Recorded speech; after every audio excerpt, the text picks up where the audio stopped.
कराची में एक अफसोसनाक वाकया पेश आया है। बाप ने दो बेटियों को ज़बह कर दिया है। एक अफसोसनाक वाकया पेश आया है। मेरे साथ बहनों का भाई मौजूद है, इनसे बात करते हैं आखिर क्या वजूहात पेश आई थी ये बाप ने दो बेटियों को ज़बह कर दिया। भाई मुझे बताइएगा क्या वाकया हुआ था, कैसे ये आपके वालिद साहब ने क्या मुश्किलात आई थी जो ज़बह कर दिया भाई?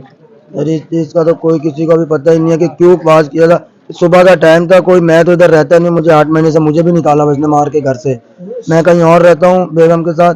तो जब मुझे सुबह पता लगा है, मुझे चाची बताने आई है कि घर पे ये हुआ है कि आपके वालिद ने आपकी बहनों को मार दिया। जब मैं ऊपर आके देखा तो वो आगे छुरी लेके बैठा हुआ है और बहनें खून में लथपथ सामने पड़ी हुई है, वो मावा खा रहा है। उसको सर कोई टेंशन नहीं थी, कुछ नहीं था कि उसने क्या किया। उसने ये समझा था कि मैंने जानवर काट के गिरा दी है, बस इनकी खाल उतारना बाकी है। जब सामने बैठा हुआ सर यही है। और दूसरी बात सर, कल कोर्ट में आईओ जब मैं गया हूँ, कोर्ट में उसको मुजरिम को लेकर गए आईओ साहब अताउला, एसआई अताउला लेकर गए हैं। तो मैं कोर्ट पहुंचा हूँ तो मुझे किसी और ने इतला दी कि कोर्ट में मुजरिम आया हुआ है। अताउला ने कॉल नहीं की मुझे एसआई ने।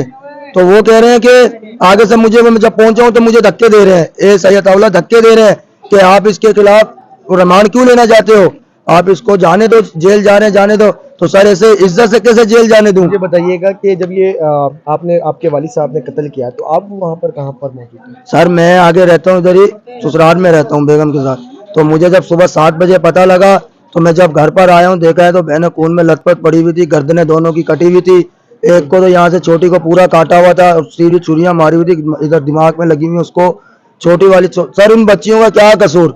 सर उसको ऐसी सजा दी जाए, ऐसी सजा दी जाए कि वो अल्लाह से मौत मांगे ना तो उसको मौत नसीब ना हो। ये बच्चियों की एज क्या थी? एक की थी 8 साल छोटी जैनब की, आलिया की 14 साल थी। तो उन बच्चियों का क्या कसूर जिनके साथ इतना जुल्म किया गया, इतनी जाती से काटा गया? क्या वो जानवर थे? ऐसे तो कोई जानवर को भी नहीं काटते जैसे इंसानों को काट रहे हैं। और वो सके वालिद। ये वजूहत क्या है कि बाप ने अपनी सगी बेटियों को कत्ल किया है और आप जिस तरह कह रहे हैं कि कत्ल करने के बाद वहीं पर बैठा रहा, वजूहत क्या है? मतलब नशा करता था, क्या वजूहत? सर कोई नशा नहीं करता था, सिर्फ एक मावा खाता था। नशा वशा कुछ भी नहीं करता था। उसको ये याद था जब यहाँ से अवाम ऊपर चढ़ी है, वो बंदे से मावा मांग रहे खाने के लिए, उसको ये पता है मैं मावा खाऊंगा। दफा करने के बाद मावा मांग रहे खाने के लिए, उसने मावा मांगा हमारे रिश्तेदार से कि मावा तो खिला।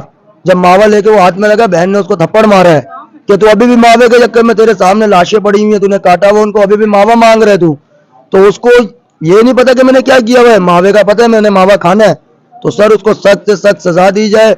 उसको रिमांड के अंदर ऐसे ऐसे ब्लेड मारे जाए ना, और उसके ब्लेडों के जख्मों पे ना मर्ची लगाई जाए ताकि उसको एहसास हो कि मैंने जिंदा बच्चियों में। आपको कैसे पता चला था कि आपकी बहनों को कत्ल कर दिया आपके वालिद साहब ने? सर मैं सुबह सोया हुआ था ससुराल में, तो मेरी चाची आई भागती हुई रोती हुई ना मेरे